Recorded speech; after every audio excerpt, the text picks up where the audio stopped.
देहरादून समेत 4 जिलों में भारी बारिश का अलर्ट भी मौसम विभाग की तरफ से जारी किया गया है। देहरादून में तमसा नदी इस वक्त उफान पर है। टपकेश्वर महादेव मंदिर की तस्वीरें आप देख रहे हैं। यहाँ पर भी उफान इतना ज्यादा नदी का कि मंदिर पूरा का पूरा पानी में डूबा हुआ है। देहरादून, बागेश्वर, चंपावत, नैनीताल ये वो 4 जिले हैं जिनके लिए अलर्ट जारी किया गया है। देहरादून में इस वक्त भयावह मंजर देखने को मिल रहे हैं। टपकेश्वर महादेव मंदिर की तस्वीरें, सीढ़ियां जो ऊपर से नीचे की तरफ आती हैं, पहाड़ी इलाका है, वहां से भी पानी बह रहा है। इसके अलावा जो मंदिर में नीचे सीढ़ियां हैं वो भी पूरी तरह से जलमग्न हो चुकी हैं। वहां पर हनुमान जी की जो प्रतिमा है वो आधे से ज्यादा पानी में डूबी हुई है। मंदिर लगभग 85% पानी में डूबा हुआ है और अभी भी ये पानी कम होने का नाम नहीं ले रहा है, उतर नहीं रहा है, क्योंकि लगातार ऊपर से पानी तेजी से नीचे की तरफ आ रहा है। जब तक वाटर लेवल कम नहीं होगा तब तक हालात सामान्य नहीं हो पाएंगे और जो तबाही त्रासदी की तस्वीरें हैं वो इसी तरह से सामने आएंगी। भारी बारिश के बाद सहस्त्रधारा से आए सैलाब का मलबा मेन मार्केट की तरफ आ गया, जिससे मार्केट में चारों तरफ आपको पानी ही पानी दिख रहा है। जहां से पानी को रास्ता मिल रहा है, चाहे वो गली हो, घर की छत हो या कमरे हो, उससे पानी आगे की तरफ बढ़ रहा है। आपको डेब्रुज ही डेब्रुज नजर आ रहा होगा, मलबा दिख रहा होगा, बाइकें उल्टी पड़ी हैं, कुछ बाइकें पानी में बह गई हैं। और देखिए पानी का प्रवाह इतनी तेज कि सब कुछ काट के ले जाने को आमादा है। ये बिल्कुल एज पर जो घर बने हैं, बहुमंजिला इमारतें हैं, होटल बने हैं, वो तक इसकी चपेट में है और पानी का प्रवाह अभी इसी तरह बना हुआ है। वाटर लेवल में कोई कमी देखने को फिलहाल नहीं मिल रही है। अब लौटते हुए मानसून के चलते देहरादून पर जो प्रहार हुआ है उसकी तस्वीर आप देख रहे हैं कि किस तरह से अचानक बारिश आ जाने से, बादल फट जाने से ये फ्लैश फ्लड आ गया और फ्लैश फ्लड के चलते सहस्त्रधारा के इलाके में भारी तबाही हुई है। और जो पानी यहाँ पर आप देख रहे हैं लगातार इसी तरह से बहती हुई आगे जब पहुंची तो इसने अपने आसपास जो भी मकान थे या फिर दुकानें थी उसको काफ़ी क्षति पहुंचाई है। और यहाँ पर भी देख रहे हैं कि लगातार जो तेज़ धार है धीरे धीरे किनारे में कटान करती हुई जा रही है और यही वजह है कि जो मकान है, दुकान है, इसकी चपेट में आने से बह भी गए हैं और ढह भी गए हैं।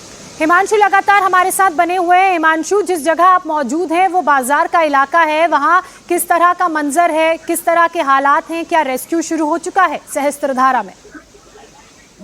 मैं बता दूं कि यहाँ पे आप ये मेरे पीछे देख रहे हैं कि यहाँ पे पूरा काफी तेज वेग से पानी बह रहा है। यहाँ पे जेसीबी मशीन लगी है कि जो स्थानीय लोगों को जेसीबी मशीन में बैठा के उनको यहाँ पे पार कराया जाना है। ये हालत है कि यहाँ निकलना भी बड़ा मुश्किल हो रखा है। अभी भी 26 लोग जो है कालीगढ़ गांव में फंसे हुए हैं, 2 लोग लापता बताए जा रहे हैं। स्थिति है कि वहाँ पे रात में ही एनडीआरएफ, एसडीआरएफ, स्थानीय प्रशासन की टीम वहाँ पहुंच चुकी है और वो लोग रेस्क्यू कर रहे हैं। बिल्कुल, रेस्क्यू इस वक्त लोगों का हो रहा है। और हिमांशु जो तस्वीरें दिखा रहे थे उनके पीछे आपको वो नदी बहती हुई नजर आ रही होगी जो इस वक्त उफान पर है। 26 लोगों का अभी भी रेस्क्यू होना बाकी है। लोगों को जेसीबी की मदद से एक इलाके से सुरक्षित स्थानों पर पहुंचाया जा रहा है, क्योंकि यहाँ पर कई गांव हैं जहां लोग रहते हुए हैं और वो लोग फंसे हुए हैं और यही कारण है कि उनको लगातार रेस्क्यू किया जा रहा है। अब ये एक तस्वीर आप देखिए, यहाँ पर किस तरह का मंजर है, किस तरह के हालात हैं। टपकेश्वर मंदिर के पास नदी उफान पर है और यही कारण है कि जो मंदिर के आसपास के इलाके हैं वो सबसे ज्यादा प्रभावित हैं। और जैसे कि तस्वीर में आप देख रहे हैं कि जो कटान लगातार नदी के तेज बहाव से हो रहा है उससे एक पूरी इमारत ही ढह गई है। उसका आधा हिस्सा पानी में है और आधा हिस्सा इस वक्त ज़मीन से लटका हुआ है।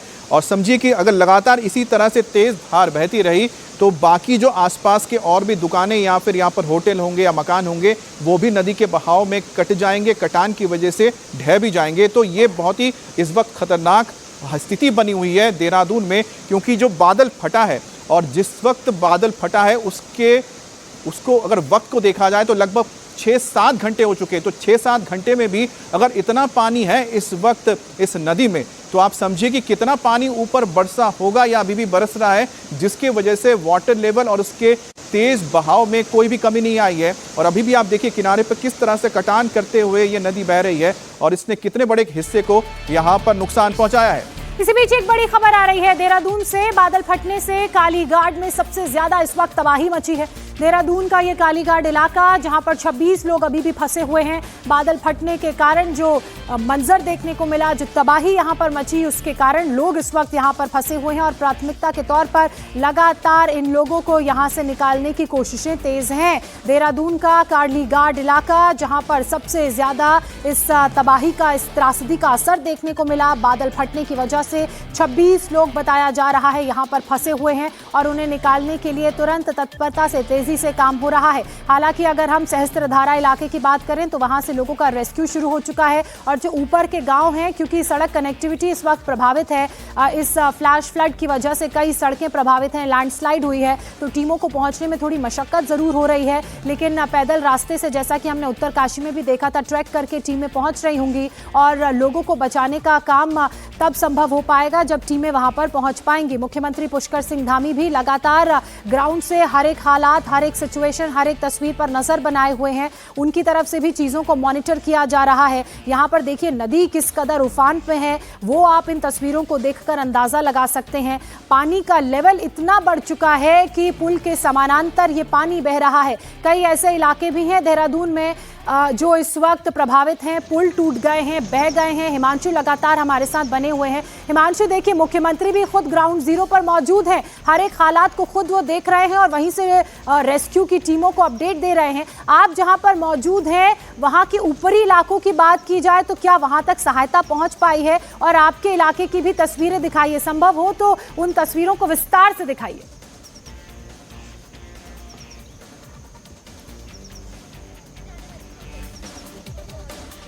तो ये तस्वीरें आप देख रहे हैं कि लगातार मुख्यमंत्री पुष्कर सिंह धामी देहरादून के अलग अलग इलाकों में जाकर हालात का जायजा ले रहे हैं। इससे पहले हमने देखा था कि उन्होंने एक जगह का दौरा किया था जहां पर पूरा का पूरा हाईवे ही गायब हो चुका था। अब जहां पहुंचे वहां पर आप देख सकते हैं कि कितना पानी और मलबा आया है, जिसके चपेट में कुछ गांव आ गए हैं, कुछ रिहायशी इलाके आए हैं और इस वक्त वहां पर खुद पुष्कर सिंह धामी मुख्यमंत्री उत्तराखंड के दौरे पर पहुंचे ताकि वो जमीन पर जाके हालात का जायजा ले सकें।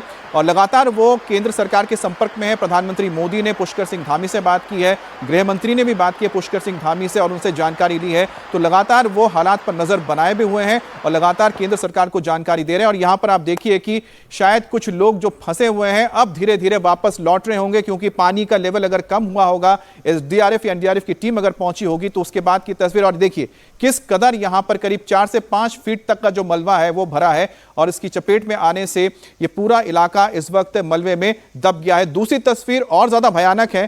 किसी भी वक्त आप जो देख रहे हैं यहां पर ये जो इमारत है ढह सकती है, क्योंकि तेज धार ने नीचे से उसकी नींव को पूरी तरह से खाली कर दिया है। और यही सबसे बड़ा खतरा होता है जब पहाड़ी इलाकों में अचानक ही फ्लैश फ्लड आता है। मान्य करने के लिए सभी प्रयास किए जा रहे हैं। बहुत सारे संपर्क मार्ग कट गए हैं। अभी नदियों का जो जल स्तर है वो भी काफ़ी बढ़ा हुआ है। पुल भी खतरे की जद में, आप देख रहे होंगे ये हमारा सोंग और बांदल पर बांदल 2 नदियां यहाँ पर मिलती हैं, तो इस पुल को भी खतरा हो गया है।